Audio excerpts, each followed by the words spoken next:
सुनसान सड़क पर राम और लखन, दो भाई, अकेले हाथ में एक मशाल और गट्टे की एक थैली लिए अपने बेटी के ससुराल से वापस घर जा रहे थे। राम को बार बार अपने सामने एक परछाई दिखाई देती है। उसे ऐसा लगता है कि उसके पीछे भी कोई चल रहा है। पर जैसे ही वो पीछे पलटता है, वैसे ही एक हवा का झोंका आता है और उसके हाथों का मशाल बुझ जाता है और उसके पीछे उसे कोई दिखाई नहीं देता। तो ऐसे में राम डर जाता है। तभी वो अपने मन में कहता है, अरे हम ये किस मुसीबत में फंस गए। मुझे तो बहुत डर लग रहा है। अब मैं क्या करूं? अरे डरो मत भैया, मशाल ही तो थी, हवा का झोंका आने से बुझ गई होगी। चांदनी रात है, चांद को देख आगे बढ़ते हैं। बाकी तो प्रभु है ही, कोई ना कोई मदद तो दिख ही जाएगी। हाँ, अब तो सिर्फ ऊपर वाला ही है। एक तो रास्ता भटककर हम न जाने कहाँ आ गए, जहाँ दूर दूर तक कोई घर नहीं, कोई आदमी नहीं। ये मशाल ही तो हमारी हिम्मत थी, अब ये भी बुझ गई। सिर्फ काला काला अंधेरा दिख रहा है, ना जाने हम कहाँ हैं।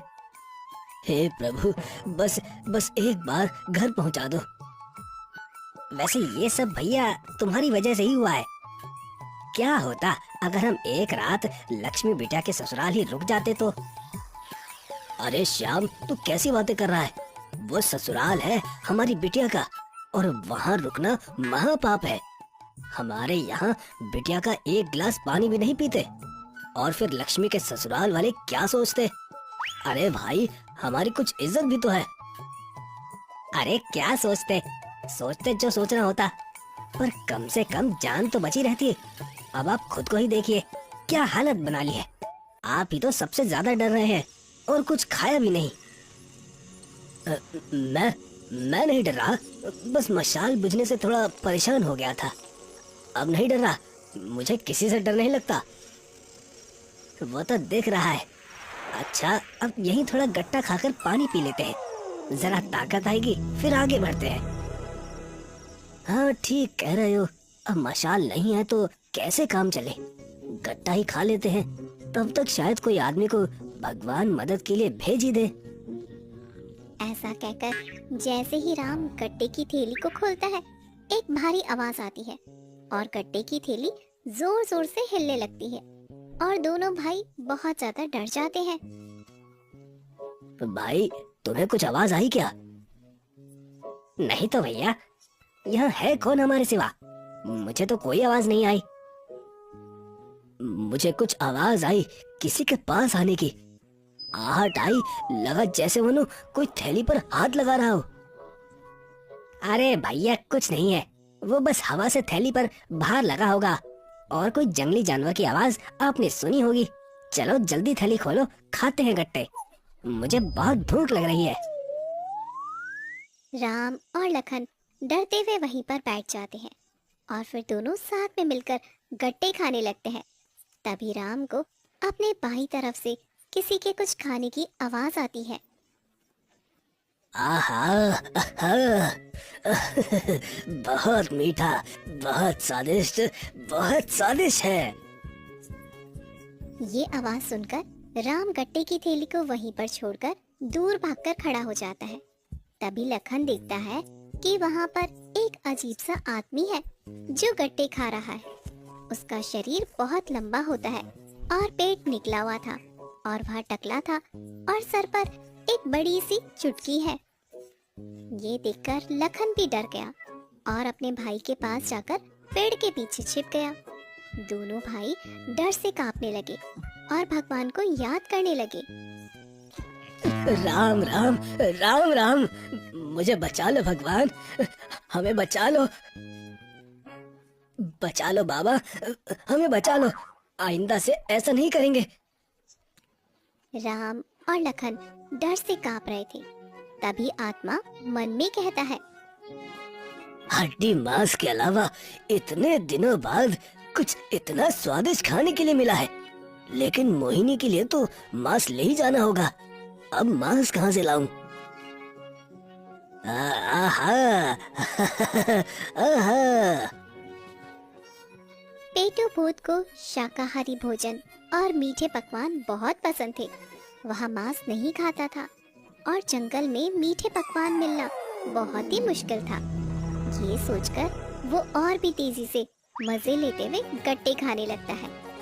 वहीं लखन और राम की पत्नी दोनों घर में बेसब्री से उन दोनों का इंतजार कर रही होती है। आधी रात होने को आई है, अभी तक वह दोनों नहीं आए हैं। दीदी, मुझे तो लगता है कि दोनों दीदी के घर पर ही रुक गए होंगे। नहीं नहीं, ऐसा नहीं हो सकता, क्योंकि दोनों ही बहुत सिद्धांतवादी है। भले ही उनकी जान चली जाए, लेकिन वह दीदी के यहाँ एक पानी का ग्लास भी नहीं पीते हैं। वह लोग दीदी के यहाँ नहीं रुक सकते हैं। दीदी, तो मुझे तो बहुत चिंता हो रही है।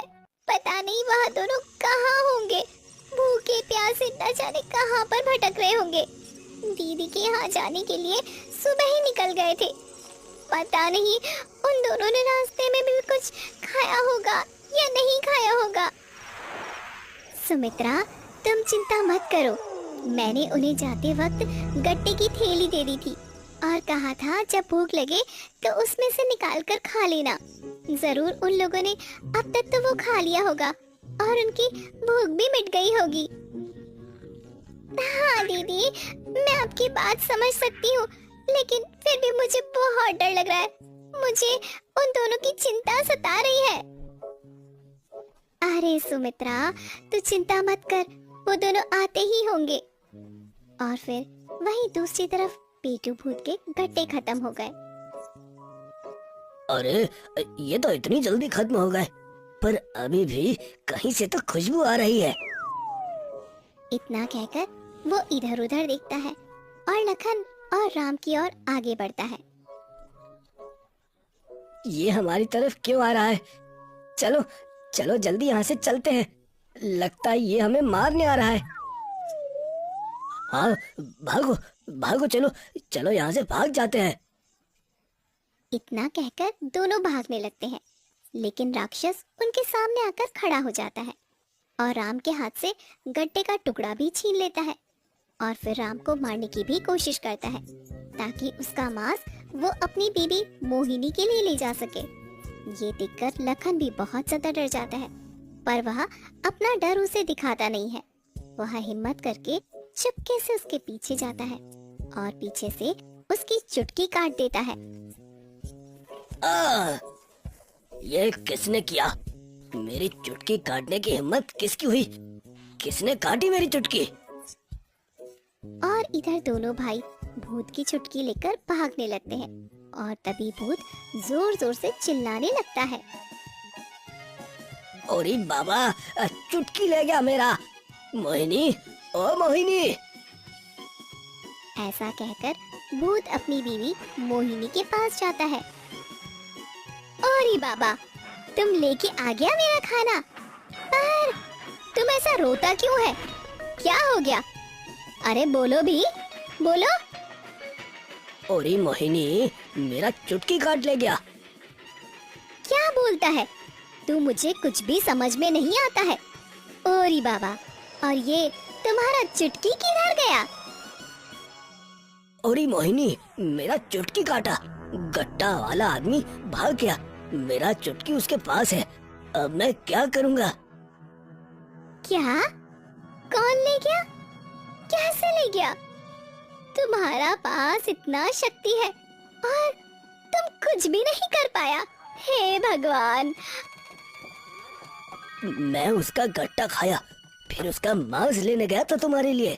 वो तब तक मेरा चुटकी काट लिया। क्या? जो तुमको खाना दिया और तुमने उसका खाना खा के अपना पेट भरा, तुम उसका मांस लेने के लिए गया? हाँ, तुम्हारा बुद्धि तो नहीं भ्रष्ट हो गया था, इसीलिए उन्होंने तुम्हारे साथ ऐसा किया होगा। अब तुम जाओ उन दोनों के पास और जाकर उनको मनाकर तुम्हारा चुटकी ले आओ, नहीं तो मैं तुमको भी मांस खिलाएगा। और मैं एक बात कान खोल के सुन लो, तुम्हारे साथ सुहागरात भी नहीं मनाएगा। ऐसा टकला भूत के साथ मैं सुहागरात नहीं मना सकता। जाओ, पहले जाकर तुम अपना चुटकी लेकर आओ। तभी मैं तुम्हारे साथ सुहाग रात मनाएगा, समझा तुम? नहीं नहीं, मैं मांस नहीं खा सकता। मैं पंडित हूँ। मैं तो अपना चुटकी वापस लेकर ही आऊंगा और फिर तुम्हारे साथ सुहाग रात मनाऊंगा। ए टकलू भूत, तू ना सपने मत देख मेरे साथ सुहाग रात मनाने की। हाँ, पहले जाकर अपनी चुटकी लेकर आ। भूतों की शक्तियाँ होते हुए भी तूने अपना चुटकी कटवा लिया। अब बिना शक्ति के तुझे चुटकी कौन देगा और कहाँ से लेकर आएगा तू अपना चुटकी? उड़ी बाबा, मुझे तो समझ ही नहीं आता कैसा भूत से हमने अपना रिश्ता जोड़ा है। ऐसा मत बोल, मैं जाकर चुटकी लेकर आऊंगा, फिर तुम्हारे साथ सुहाग रात मनाऊंगा। हाँ हाँ, मैंने तुम्हारा बात सुना। अब तुम जाओ और तुम जाकर अपना पहले चुटकी लेकर आओ, तभी मैं तुम्हारे साथ में सुहाग रात मनाऊंगी। ऐसे टकले भूत के साथ हम नहीं रह सकता। हे उड़ी बाबा, किस पागल भूत से हमारा पाला पड़ा है। अब तुम खड़ा खड़ा सुन क्या रहा है? जाओ और जाकर उनको मनाओ और अपना चुटकी लेकर आओ। हाँ हाँ मेरी मोहिनी, तुम चिंता मत करो, मैं आता हूँ अपनी चुटकी लेकर। और इतना बोलकर भूत अपनी पत्नी मोहिनी को वहीं छोड़कर उन लोगों को ढूंढने चला जाता है। इधर सुबह हो जाती है और राम और लखन की बेटियां उनका इंतजार कर रही होती है। अरे, अब तो सुबह भी हो गई। अब न जाने कहाँ वो लोग होंगे। मेरा तो मन बहुत घबरा रहा है। आखिर उन्हें क्या हो गया? अभी तक वो लोग आए क्यों नहीं है? दीदी, आप चिंता मत करिए, वो लोग ठीक ही होंगे। बिटिया के घर में रुक गए होंगे। आधी रात हो गई थी ना, इसलिए शायद वो लोग वहीं रुक गए हो। हाँ, तुम बिल्कुल ठीक कह रही हो। अब ना सुबह हो गई है, वो लोग बस निकलते ही होंगे। और ना देखना देखना, वो है ना कुछ ही देर में घर आ जाएंगे। अरे नहीं, वो मेरे बच्चे हैं, मुझे पता है। वो कभी भी अपनी बिटिया के घर नहीं रुक सकते। हे भगवान, मुझे तो लगता है मेरे बच्चे ना किसी बड़ी परेशानी में फंस गए हैं। हे भगवान, मुझे तो उनकी बहुत चिंता सता रही है। अरे माँ जी, आप चिंता मत कीजिए, जमाना बदल गया है। बिटिया ने जोर दिया होगा तो वो वहीं पर रुक गए होंगे। सुबह हो गई है ना, आप चिंता मत करिए माँ जी, वो कुछ ही देर में आ जाएंगे। ऐसे रो रो के अपना हाल मत खराब कीजिए माँ जी। हाँ माँ जी, दीदी ना सही कह रही है, वो लोग आते ही होंगे। इतने में ही वो लोग घर पर आ जाते हैं और उन्हें देखकर सब बेहद खुश हो जाते हैं और उनसे उनकी खोज खबर लेते हैं। और श्यामलाल और रामलाल दोनों वहाँ की सारी बातें बताते हैं और फिर नहाने चले जाते हैं। अब वो दोनों भाई नहा धोकर खेत जोतने के लिए चले जाते हैं और चुटकी को भी अपने साथ ले जाते हैं। राम चुटकी को अपनी कमर में बांध लेता है। इधर भूत उन्हें ढूंढ ही रहा होता है। एक खेत में भूत की नजर अपनी चुटकी पर पड़ती है। तभी भूत अपने मन में सोचता है, अरे ये तो मेरी ही चुटकी लगती है, ये आदमी भी वही लगता है। मैं एक काम करता हूँ, दिन में तो ये मुझे देख पाएंगे, मैं चुटकी लेकर भाग जाता हूँ। भूत चुटकी लेने की कोशिश करता है और राम को तभी अपने गले पर कुछ भार सा महसूस होता है। अरे श्याम, अचानक से मेरे गले में भार सा क्यों लग रहा है? ऐसा लग रहा है जैसे कोई गमछा छीन रहा हो। अरे भैया, तो गमछा खोलकर रख दीजिए ना, फिर काम कीजिए। नया गमछा है ना, तो भार आता होगा। हाँ, यही चौकी पर खोल के रख देता हूँ, इसमें चुटकी है, ध्यान देना। अरे ये राम तो खुद ही अपना गमछा खोल रहा है। अब जैसे ही अपना गमछा खोलेगा, मैं इसके गमछे से अपनी चुटकी उठाकर भाग जाऊंगा और फिर चुटकी लेकर मोहिनी के पास जाऊंगा और मोहिनी के साथ सुहागरात मनाऊंगा। जैसे ही राम अपना गमछा नीचे रखता है तभी भूत चुटकी ले लेता है, पर जब वो अपने माथे पर उसे लगाने की कोशिश करता है तो उससे चुटकी लगती नहीं है। वो बहुत ज्यादा परेशान हो जाता है और बार बार प्रयास करते हुए थक जाता है और फिर रोते हुए कहता है, ओरे बाबा, ये लग क्यों नहीं रहा है? इतनी मेहनत से इसे चुराया है। अगर ये मेरे माथे पे नहीं लगेगा तो मोहिनी मेरे साथ सुहागरात नहीं मनाएगा। ओरे बाबा, मैं क्या करूं? खुद से ही बड़बड़ाते हुए भूत अपनी चुटकी लेकर वापस अपने जंगल में जाता है और फिर मोहिनी से कहता है, मोहिनी, मोहिनी, देखो मैं चुटकी ले आया। अब तो मैं तुम्हारे साथ सुहागरात मनाऊंगा।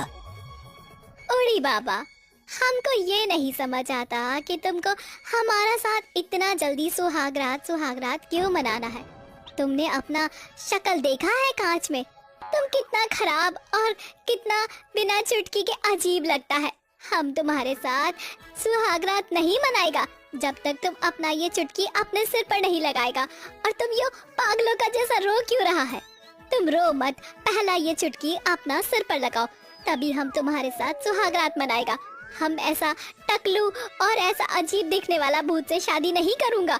हम तुमको 100 बार बोल चुका है, पहला अपना चुटकी अपना सिर पर लगाओ, अपना शक्ल का ये हुलिया सुधारो, तभी हम तुम्हारे साथ सुहागरात मनाएगा। नहीं तो हमको नहीं पता हम क्या करेगा। तुम हमारा पीछा छोड़ दो। मैं चुटकी तो ले आया हूँ, पर ये लग नहीं रहा। ओरे बाबा, मोहिनी, अब तुम मेरे को बताओ मैं क्या करूँ? मुझे बहुत भूख लग रही है और मुझे तुम्हारे साथ सुहागरात भी मनाना है। ओरी बाबा, तुम्हारा सुहागरात बंद करो। ये सुहागरात जपना हमको अच्छा नहीं लग रहा है। तुम्हारे साथ ये सुहागरात का बात सुनकर बंद करो अपना सुहागरात। ओरी बाबा, ऐसा क्यों बोलते तुम? तुमको कुछ करना होता। मैं इधर कितना परेशान होता तुमको पता होता। मुझे भूख भी लग रहा है। अब नहीं लग रहा है तो हम क्या ही कर सकता है। और सुनो, मैं ये शिकार करके लाया है। ये जानवर मैं तुम्हारे लिए भी लेकर आया है। अब तुम इसे खा लो, नहीं तो तुम भूखा ही मर जाओगे। ओरी, नहीं नहीं बाबा, मोहिनी तुम तो बंगाली है, तुम्हारी यहाँ ये सब खाता है। लेकिन मेरा बाबा तो वो तो पंडित था, मैं ये सब नहीं खाता। तुम ही खाओ ये सब, मैं नहीं खा सकता। मुझे तो देखकर ही उल्टी आता है। तुम्हारा तो आदत है खाने का, मैं नहीं खा सकता। अरे तुम क्या पागल आदमी है? तुम कुछ नहीं खाएगा तो क्या भूखा ही मरेगा जब तक कि तुमको मुक्ति नहीं मिलता। अब ना तुम ये नाटक बंद करो भूखे प्यासे रहने का। जब तक मुक्ति नहीं मिलेगा तब तक क्या तुम कुछ खाएगा नहीं? ओरी नहीं मोहिनी, तुम कुछ करो, मैं भूखा नहीं रह सकता। अच्छा चलो, तुम्हारा माँ का पास में जाता है, उनसे पूछता है कि आखिर हम कर क्या सकते हैं। तुम बिल्कुल सही कहता है, मैं माँ के पास जाता हूँ। तुम यहीं रुको, मेरा इंतजार करना। नहीं नहीं, एक काम करो, हम भी तुम्हारे साथ में चलेगा। तुम्हारे साथ तुम्हारी माँ से हम भी बात करेगा, समझा तुम? ठीक है मोहिनी, तुम भी चलो मेरे साथ। दोनों माँ के पास चलते हैं और हम चुटकी के बारे में माँ से पूछता है। इतना कहकर भूत अपनी पत्नी मोहिनी को लेकर अपनी माँ के पास चला जाता है। ओ माँ, देखो मेरे साथ क्या होता। मैं बहुत परेशान होता, तुम मेरा मदद करता। माँ, तुम किधर होता? मुझे तुम्हारी जरूरत होता। क्या हो गया? ऐसे क्यों रोते हो तुम? और तुम्हारा चुटकी किधर गया? पेटू भूत और मोहिनी सारी बातें बताते हैं। तभी सुजाता चुड़ैल कहती है, क्या तुम हमेशा खाने के बारे में सोचते रहते हो? एक पंडित के लिए मांस खाना एकदम मना है। तुम अपनी बीबी के चक्कर में पागल हो गए हो क्या? तुम तो मांस नहीं खाते थे, फिर मांस? ये कैसी बातें कर रहे हो तुम? और तुम तो पंडित हो। तुम्हारे बाबा ने क्या तुम्हें यही सिखाया है? और तुमने अपना चुटकी का ध्यान क्यों नहीं रखा? ओरी माँ, माफ कर दो, भूल हो गया है। अब कुछ उपाय बताओ कि मैं क्या करूं। अब तो तुम्हारी चुटकी तभी वापस आ सकती है जब वो दोनों खुशी खुशी वो चुटकी को तुम्हारे माथे पर लगा दे, और इसके बाद तुम्हें ना मुक्ति मिल जाएगी। और एक काम करो, हमें छोड़ के चले जाओ, मगर मैं तुम्हें खाने की इजाजत नहीं दे सकती हूँ, इसलिए तुम जाओ और उन्हें खुश करो और ना तुम मुक्त हो जाओ। माँ, और कोई रास्ता नहीं होता? मैं आपको छोड़ के नहीं जाना चाहता। मुझे मेरी मोहिनी के साथ स्वागत मनाना होता। तुम कोई और उपाय बताता ना माँ। नहीं, मेरे पास और कोई उपाय नहीं है, एक यही उपाय है। तुम ऐसा करो तो तुम मुक्त हो जाओगे, और ऐसा नहीं करोगे तो तुमको मांस खाना पड़ेगा। मैं तुमको मांस खाने की इजाजत नहीं दे सकती हूँ। तुम जाकर उन दोनों को खुश करो, वह तुम दोनों को मुक्ति दे देंगे और तुम्हें हमेशा हमेशा के लिए मुक्त कर देंगे। ठीक है माँ, जैसा तुम कहता मैं वैसा ही करता। हम जाकर उनको खुश कर देगा। हम जाता है माँ, हम जाता है। उड़ी बाबा, मैं तुम्हारे बिना कैसे रह सकता हूँ? मैं तुम्हारे बिना नहीं रह सकता हूँ। अरे बाबा, तुम ऐसा बात मत बोलो। मैं तुम्हारे बिना नहीं रहूँगा। तुम चिंता मत करो मोहिनी, मैं तुम्हारे साथ अगले जन्म में सुहागरात मनाऊंगा। अभी मेरे को जाना पड़ेगा। अरे बाबा, तुम अगले जन्म में मुझसे शादी तो करेगा ना? बोलो मुझे। और हाँ, अगले जन्म में तुम ना अपना चुटकी का ध्यान रखना, समझा तुम? मुझे जाना पड़ेगा, तुम अपना ख्याल रखना मोहिनी। हो सके तो मैं तुम लोगों को भी मुक्त करने का कोई उपाय सोचूंगा। इतना कहकर भूत अपनी पत्नी मोहिनी और अपनी माँ सुजाता को वहीं छोड़कर राम की ओर बढ़ता है। इधर राम का गमछा गायब दिखता है तो राम परेशान हो जाता है। अरे मेरा गमछा कहाँ गया? कहाँ गया? तुमने देखा? तुमने कहीं देखा? अरे छोड़ो तो, रात हो गया है। रात के समय यहाँ रहना सही नहीं है, घर चलते हैं। हाँ, गमछा ही तो है, चलो घर चलते हैं। अरे तुम लोग बोलो, किधर गया? तुम लोग ने देखा क्या? हमने नहीं देखा। हाँ, हमने नहीं देखा और हम तो जा रहे हैं। तुम खोजो गमछा। एक गमछे के लिए जान को खतरे में डाल रहे हो दोनों भाई, बहुत कंजूस हो। इतना कहकर सब लोग चले जाते हैं, लेकिन राम और लखन अपने गमछे को ही ढूंढते रहते हैं, क्योंकि इन्हें पता है कि अगर भूत को पता लगा कि चुटकी इनके पास है तो जरूर से ही भूत इनसे बदला लेने आएगा। श्याम, तुम उधर खोजो, मैं इधर हूँ। ठीक है, आप उधर देखिए, मैं इधर देखता हूँ। गमछा मिलेगा तो बताऊंगा। ये रहा गमछा। श्याम, इधर देखो, ये वही भूत है ना? अरे ये दोबारा आ गया हम दोनों को परेशान करने। चलो यहाँ से जल्दी भाग जाते हैं। हाँ भैया, ये तो वही है, भागो, चलिए यहाँ से जल्दी भागते हैं। अरे रुको रुको, तुम दोनों भागो मत, मुझे तुम्हारी एक मदद चाहिए। मैं तुम्हें परेशान नहीं करने वाला हूँ, मेरी बात पर यकीन करो। मैं कोई बुरा आत्मा नहीं हूँ, मैं एक पंडित का आत्मा हूँ। मैं मांस नहीं खाता और भूतों की तरह मुझे वरदान मिला था, जब तक मेरे पास ये पंडितों वाली चुटकी है तब तक मैं आम इंसानों वाला खाना खा सकता हूँ। पर मेरी चुटकी आपके पास है और इसे आप ही लगा सकते हैं, और इसे आप ही लगा सकते हैं, वो भी खुशी मन से। लगाइए तो, मैं बहुत भूखा हूँ, कृपया करके ये चुटकी लगा दीजिए। आप जो बोलेंगे मैं वही करूँगा। क्या तुम सच कह रहे हो? अरे भैया, ये सच थोड़ी ना कह रहा होगा, ये तो भूत है। चलो जल्दी यहाँ से चलते हैं, वरना ये हम दोनों को मार देगा। अरे नहीं नहीं, कोई झूठ नहीं बोल रहा। आप एक बार कोई आदेश तो फरमाइए। ठीक है, तो फिर तुम मुझे पहले ये बताओ कि क्या उस जंगल में तुम्हारे सिवाय और कोई भी आत्मा रहती है? हाँ, बहुत सारी, मेरा खुद का पूरा परिवार रहता है। पर जब तुम लोग अच्छे हो तो फिर लोगों को डराते क्यों हो? जंगल के बारे में मैंने बहुत सुना है।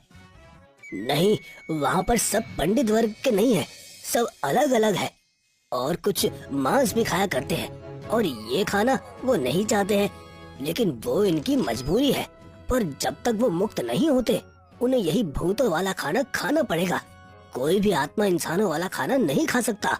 तो फिर ये लोग मुक्त कब होंगे? जब जंगल कटेगा तभी सभी आत्माएं मुक्त हो जाएंगी, क्योंकि जंगल में ही सभी के शरीर को दफन किया गया था। तो बस हमारी यही इच्छा है, तुम जाकर उस जंगल को काट दो। उस जंगल को जो काटेगा वो कभी मुक्त नहीं होता, बाकी सभी आत्माएं मुक्त हो जाएंगी। हमें एक दिन की ही छुट्टी मिलती है, हम उस एक दिन में ही अपनी बिटिया के घर जाकर वापस भी आना चाहते हैं। पर रात को बहुत डर लगता था, रास्ते में वो लोग हमें परेशान करते हैं, इसलिए हमारी बस यही इच्छा है कि तुम जंगल को काट दो। नहीं नहीं, मैं ऐसा नहीं कर सकता। देखो तुम, ऐसे तो हम तुम्हें चुटकी खुशी मन से नहीं लगा सकते। तुम पंडित हो, अगर तुम मांस खाओगे तो तुम्हें कभी मुक्ति नहीं मिलेगी। अच्छा, मैं जंगल को काटता हूँ, ऐसे भी मुझे मुक्ति नहीं मिलने वाली। कम से कम मेरे परिवार वालों को तो मुक्ति मिलेगी और मैं चुटकी लेकर खाना तो खा सकूं। ऐसा कहकर भूत उस जंगल को काटता है और एक तेज हवा का झोंका आता है और भूत की पत्नी और माँ सभी मुक्त हो जाते हैं। मैंने जंगल काट दिया, अब मैं कभी मुक्त नहीं होने वाला। कम से कम मेरी चुटकी लौटा दो, मैं अब भूत से तड़प रहा हूँ। अब राम डरते हुए भूत को चुटकी वापस लगा देता है और एक बार फिर जोर से तूफान आता है, जहाँ पर एक भविष्यवाणी होती है। पेटू पंडित, तुम्हारी आत्मा को अब मुक्त कर दिया जाता है, क्योंकि तुमने सभी का भला किया है, और जो किसी का भला करता है उसके साथ कभी बुरा नहीं होता। ऐसे तो जो जंगल काटता है उसको कभी भी मुक्ति नहीं मिलती, लेकिन तुमने गलती से जंगल नहीं काटा है, दूसरों के भलाई का सोच के जंगल काटा है, इसीलिए मैं तुम्हें मुक्ति का वरदान देता हूँ। बस इतनी भविष्यवाणी होते ही आत्मा अब ऊपर चली जाती है।